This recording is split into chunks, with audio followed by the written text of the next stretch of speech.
Hey there, I'm Jennifer Voller, productivity coach and your host of the Childfree Biz Cafe, the podcast where child-free entrepreneurs redefine success on their terms. In each episode, I'll sit down with inspiring business owners and creators who are child-free, exploring their unique journeys, challenges, triumphs, and lessons learned. Passionate about the incredible fulfillment of the child-free lifestyle, we'll chat over your favorite coffee or tea in our virtual cafe. From entrepreneurs to artists, we uncover secrets to success, share practical tips, and celebrate the diverse paths in the child-free life. So get ready for insightful conversations and powerful stories in a community that embraces their child-free life. This is the Childfree Biz Cafe, where fulfillment and happiness meets entrepreneurship. And so today I'm talking with Katy Valentine, who's child-free by choice, spiritual strategist, and coach. Hi, Katy. Thank you so much for being here today.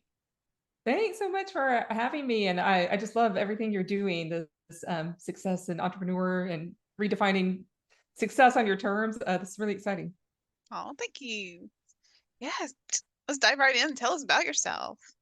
Cool. So I'm a spiritual strategist and spiritual coach, and I am the owner of Soul Forge Coaching, where I help entrepreneurs become Christo expansive and fulfill their spiritual lives that will help them with their entrepreneurship and making their impact on the world and increasing their ripple effect. So I love what I get to do, and I have lots of time to do it. Yes, that's lots of fun, and I can't wait to dive more into that here in a minute. Yes. Yeah. So to start off, share with us your child-free journey. Like, how did you come to that decision? You know, I've been reflecting on this because when I was a teen, I said, I don't want to have children. And people thought I was crazy. I remember people at my church or so would say, "Oh, no, you're going to change your mind." I was like, maybe. I don't know. I can keep that as an open possibility. So when I was younger, I never really had this goal that society really wants us to have, which is to grow up, get married, have children, like the 2.5 children household. I never really excluded the possibility as an adult, but I was really determined. I didn't want that to be my identity in my 20s. Then I hit 30 and I thought, okay, I've succeeded with that. Now what? It was such a kind of I don't want my 20s to be defined by motherhood or having children or having to make decisions around that. I was in grad school. I was busy. I was doing things. And so in my 30s, it was another kind of process of renegotiation. Is this something that I want? Is it something that I don't want? Met my now husband, and I think we just kind of decided together. We were getting older. We really enjoyed our lifestyle. We didn't feel like we needed children in order to be complete as a family. So we call ourselves a family, the two of us. Yeah. And for me, that's really important. Actually, I think single people are family, right? Too. That's it's such a term that is co-opted in weird ways, and so for me, redefining that and on every level has been kind of an important part of my journey. So here I am. I'm almost 46. By the time this airs, I will be 46 and loving life. All right. I love that. Yeah. Yeah. Family is defined so many different ways. It's not just one way. Many different ways. Yeah. And so that's been, kind of in a nutshell, that's it. And I'm surrounded by a lot of kids. I have two sisters. Between them, they have 6 children. I think when I counted, I have 11 great nieces and nephews. I don't live in the same city as them. So it's not like I don't like kids. I've worked as a children's coordinator and youth directors for a good chunk of my life. I like being around them. I still want to raise them. Totally get that for sure. Yeah. How has being child-free improved your freedom and resources and career? Yeah, so I would say that this has really given me a lot of flexibility in becoming an entrepreneur. And I work with people who have children. It's not like I'm exclusive in who I will and won't work with. In fact, one of my current clients has 9 children, and so it's a come one, come all. Yeah. Right, and she makes incredible things happen in her life. But for the most significant way that I can think about is that about a year ago, my father-in-law he had been sick and he got sicker, and they kind of told him, really, there's very few treatments left for you. My husband and I have been living in Ireland for a few years, so there's another one. We had the freedom and flexibility to move to Ireland. People do that with children too, but it was a lot easier for us. Right. Our dog was really pricey to move. So I imagine children would have Interesting. been a lot pricier to move. Oh my goodness. Getting our dog there was the most stressful part. But and so we were living in Ireland. My father-in-law got really sick, and we just kind of looked at ourselves and we thought, your parents need assistance. And they were back here in the United States and in Texas. And so we made the joint decision that we would move back here for up to a year.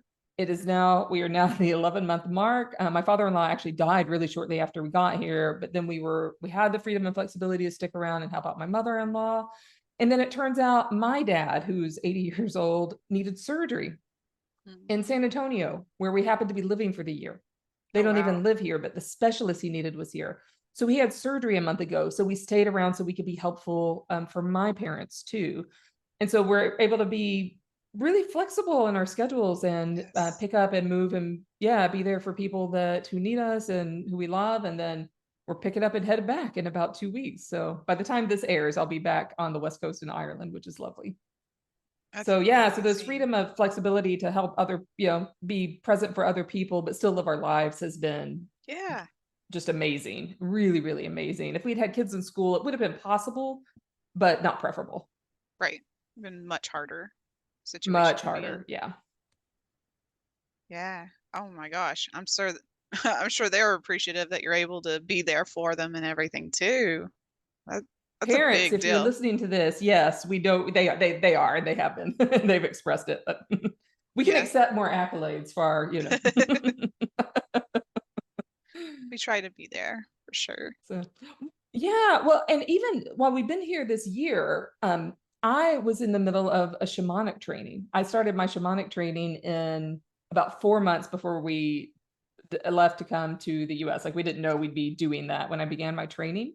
And so I did a little bit of it online, but it was really an in-person kind of need to be here as much as possible kind of adventure. And it was 1 weekend a month.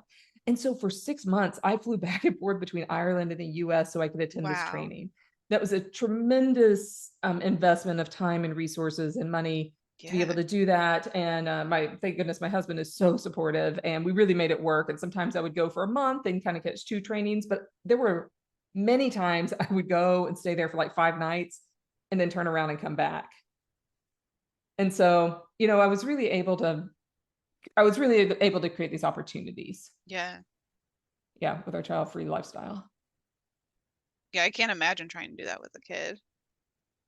Yeah. No, I think it would have been impossible. Yeah. Having the residual income to be able to do that to begin with. And oh, I'm so glad you were able to do that. That's amazing. Yeah, me too. Yeah, it was really, really worth it. Like, I'm so glad I was able to complete the training. Yeah. So how has the personal reflection, identity, and trusting your intuition so important, especially when you're child-free? Yeah. So for me, I'm a spiritual strategist. I'm also an ordained minister. I'm a shamanic practitioner. I'm a Reiki master. So for me, intuition is really where it's all about. And my belief is that our intuition needs to also meet really practical nuts and bolts strategy, logic, and common sense, right? Like the magic is when all of those come together. So for me, the intuition is highly important, and that's one of the key skills that I also teach other people. So all of that trust and personal identity and reflection, I think has been a really important part of my journey. So like I said, in my 20s, I kind of had this idea of like, I'm not going to have children. Then I succeeded. Then I thought, what's next? And so that took a lot of personal reflection. And especially when I was working through kind of my own spiritual journey, that's a big decision. Yes. Because the decision to have children or not to have children is inherently also very spiritual. And so it's my belief, I've lived many lives. This isn't my first rodeo here on earth. It's not anyone that's made it this far into the interview. It's not your first rodeo either. You've probably done this a couple of times. So I've also had the opportunity to be a mother, to be a father, to be a parent in other lives. Right. Yeah. And this go round, it's not my turn to do that. It's my turn to do other things. I think what's really hard for those in like religious communities, maybe in spiritual communities, is that like, especially for women, motherhood gets conflated with a spiritual identity. Mm. So I've worked really, really hard to disentangle those. Like, to be a good wife means to be a good mother, means to be a good woman. Like, all of those identities get rolled into one. Yeah. And that's really damaging for everyone. That's damaging for women, it's damaging for men, it's damaging for humanity. Those really need to have separate and different identities. So partly in my work, I feel like I've worked really hard to do that. I'm also a New Testament scholar. Mhm. And so the Bible gets thrown around like it's candy on Christmas morning, with quotes about children and childbearing and families and all of that in ways that are totally ripped from their ancient context. And so actually in my own journey, Jesus redefines family not according to biology consistently. Yes. Um, right. So like in the New Testament, there's a really kind of famous scene where Jesus' mother and brothers come, he's preaching, and his mother and brothers come up and say, they're trying to pull him aside to kind of like take him away because they think he's being crazy. And he says, the disciples say, your mother and brothers are here. And he says, oh, who are my mother? Who is my mother? Who are my brothers? All of you are. You are my brother. You are my mother. You are my brothers. And so we see from the earliest days, actually, early Christians did not define themselves by biological kinship. It is always family of choice. Yes. I love family of choice. Right? Family of choice. And that's, to me, that's incredibly important. So that's become an important part of my own personal identity too. So, we can only go through it, trusting our intuition and developing that and honing those skills. And yeah, listening to divine guidance. I think the other thing that comes up, and I'm curious who else you've talked to where this might be true, is that the choice to be child free also was accompanied by grief. Yeah. So even though it was the right choice for me, but I don't regret it, there was also a lot of grief that went along with that. And I had to really, really process that and work through that. And of course, when the grief is at its kind of highest, that's the time when people will say the most idiotic things. Yep. To Sounds you. about right. Right. That's the time when someone's like, right, like let's just Yeah. drive home. Your choice. You're like, look at your choice. Now. And so I spent a couple of years in my 30s. Yeah, I would say my late 30s, kind of really working through that. And the grief of when you make a choice one way, it automatically means cutting off other pathways. Yes. It's still a Yeah. And choice, so that whether was it's yes also, or no. it's still a choice. Yeah. Yeah, it's still a choice. So those things are not mutually exclusive. And I think there's a stereotype that people who are child free by choice have, I don't know, like we're swinging from the rafters or the chandeliers and like have, zero responsibilities or something. That is certainly not the case for me. And probably overscheduled most of the time. But yeah, and so for me, just had to work through all of those many identities over the decades. Yeah, and that takes time, like especially when we go through each phase of our lives too, with parents and just as we get older, as we grow and change, maturity levels and everything like that. Yeah, and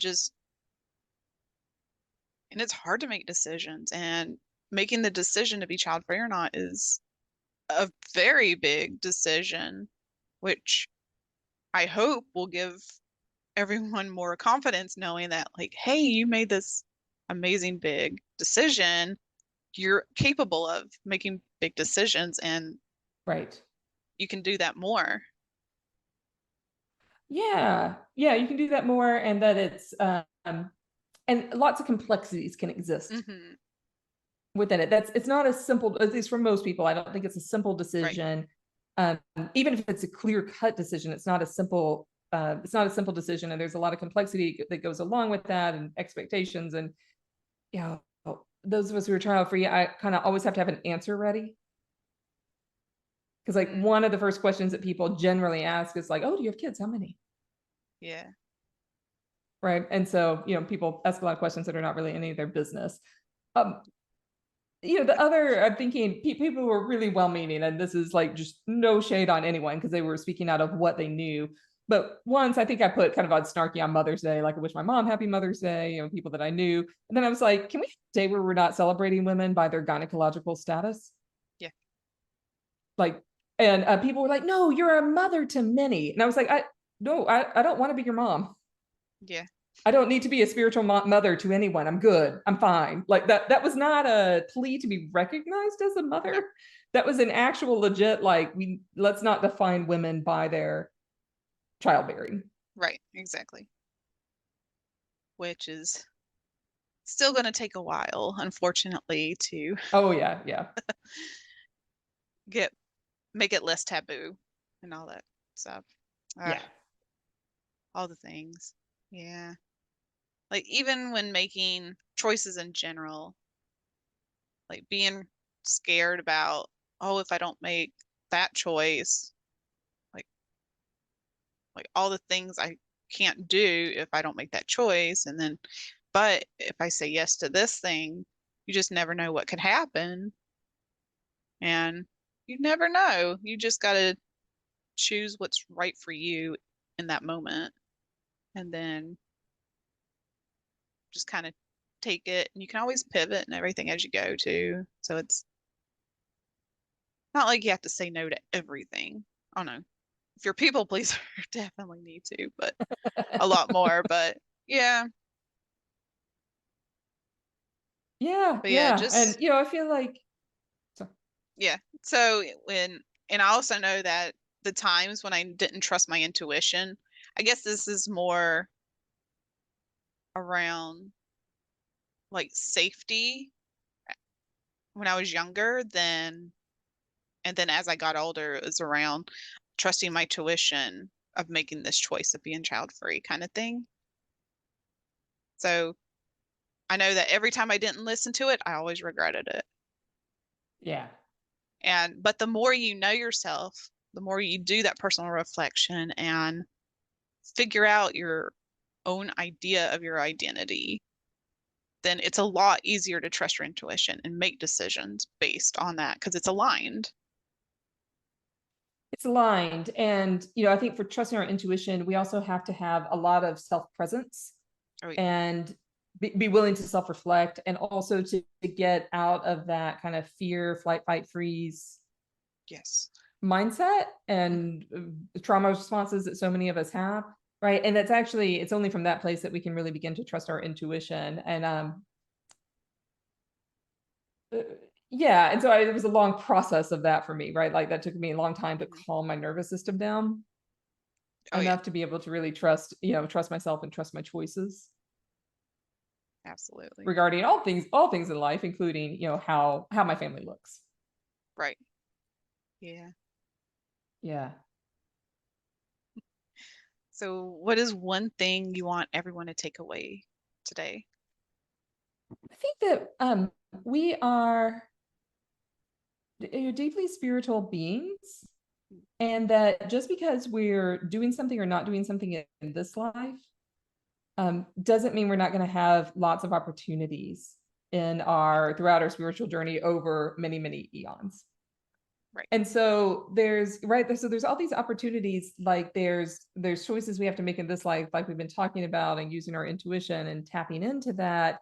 And the possibilities are so limitless. And so with being, with the decision to be child free, however that's happened in your life, because for some people that's a much more painful process. Yeah. Right. Some people are not child free by choice, but child free by circumstance, or whatever it may be. But what we can do is look forward and create opportunities for ourselves. And what's the impact that you want to leave, and how is being child free going to empower you to do that at an even bigger level? Oh, yeah. Because that's the impact. So many people see their children as their legacy, which is a really unfair burden to put on their children. It's a really unfair thing to do to children. So please don't do that to your children. Let them decide what their own legacy is. What's yours? What's yours? Because that's what you're put on earth to do. So let's figure out what your legacy is and then make it happen. Yeah, and it's redefining what does legacy look like for us too. Yes. Yeah. How can we connect with you? Yeah. So the easiest way is just to go to my website, which is soulforgecoaching.org. And that's SOULFORGE coaching.org. And from there, I've got freebies and stuff about myself, and you can follow on social media. So that's the easiest way. Just go there and then we can connect. Awesome. Yeah, and I'll put our link down in the description. Yeah, thank you so much for being here today, Katy. Thanks. And Thanks for creating this. yeah. So that's a wrap for today's episode. Huge thanks for Katy for being here today. If you enjoy this episode, hit subscribe, share your thoughts in the comments, and send this to your child-free friends. You can connect with me on social at Productively Child Free, and remember, you're not alone. Until next time, stay amazing and live life your way.